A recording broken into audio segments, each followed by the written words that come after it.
Hello friends, ND tuition ક્લાસીસમાં ફરી એકવાર હું નરેશ વાગર આપ સર્વનું હાર્દિક સ્વાગત કરું છું. આજે આપણે આજના વિડીયોમાં ઘાત અને ઘાતાંકના નિયમોનો અભ્યાસ કરીશું. મિત્રો, આ જે નિયમો છે આપણને જીવનમાં ઘણી જગ્યાએ મદદરૂપ થાય છે. અત્યારે 7th ક્લાસની ટેક્સ્ટબુકમાં આ નિયમો આપવામાં આવેલા છે અને આપણી જે ગવર્નમેન્ટ એક્ઝામ્સ છે, જે ગવર્નમેન્ટ એક્ઝામની આપણે પ્રિપેરેશન કરતા હોય છે, તો ઘણીવાર ઘાત અને ઘાતાંકના નિયમોના બેઝ ઉપર ઘણા બધા પ્રશ્નો આપણને પૂછવામાં આવતા હોય છે.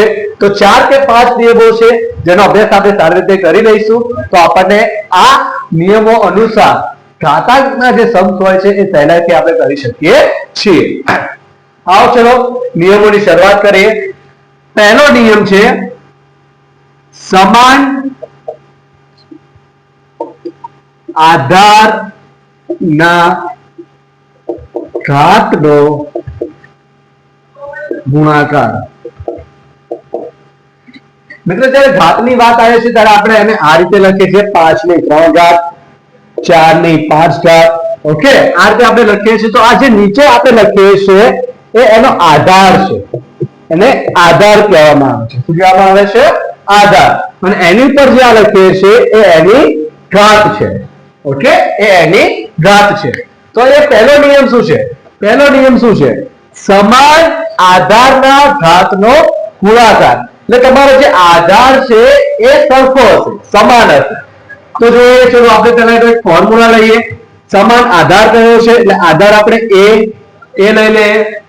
સમાન આધાર છે એટલે આધાર આપણે એ લઈ લઈએ. ચલો ગુણાકાર કયું છે એટલે ગુણાકાર કરી લઈએ. અને એનો ઘાત કયો છે? શું? તો એની ઘાત. તો અહીં આપણે ઘાત લઈએ 5, અથવા તો એને આલ્ફાબેટમાં જોઈએ તો એમાં લઈએ આપણે m અને a છે એની પર લઈએ n. ઓકે, બંનેના આધાર સરખા છે અને આધારની પર ઘાત અલગ અલગ આપવામાં આવી છે. a ની m ઘાત ગુણ્યા a ની n ઘાત. તો આનું જે સોલ્યુશન છે, આનું જે સિમ્પલ ફોર્મ છે એ આવે છે a ની m ઘાત પ્લસ n. આ એનું સિમ્પલ ફોર્મ બને છે. a ની m ઘાત ગુણ્યા a ની n ઘાત એનું સિમ્પલ ફોર્મ બને છે a ની m ઘાત પ્લસ n.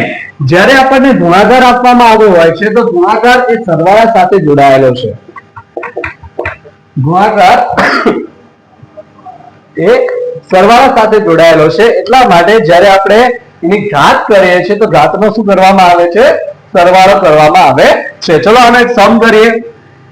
એક સમ કરીએ કે 5 ની 4 ઘાત છે ગુણ્યા 5 ની 3 ઘાત. 5 ની 4 ઘાત ગુણ્યા 5 ની 3 ઘાત. આ ફોર્મમાં છે a ની m ઘાત ગુણ્યા a ની n ઘાત. 5 ની 4 ઘાત ગુણ્યા 5 ની 3 ઘાત. ચલો આનું શું સિમ્પલ ફોર્મ શું આવશે? 5 જે આધાર છે તે 4 એટલે જે m છે એ અને 3. ઓકે, તો આનો આન્સર બનશે 5 ની 4 + 3 7 ઘાત.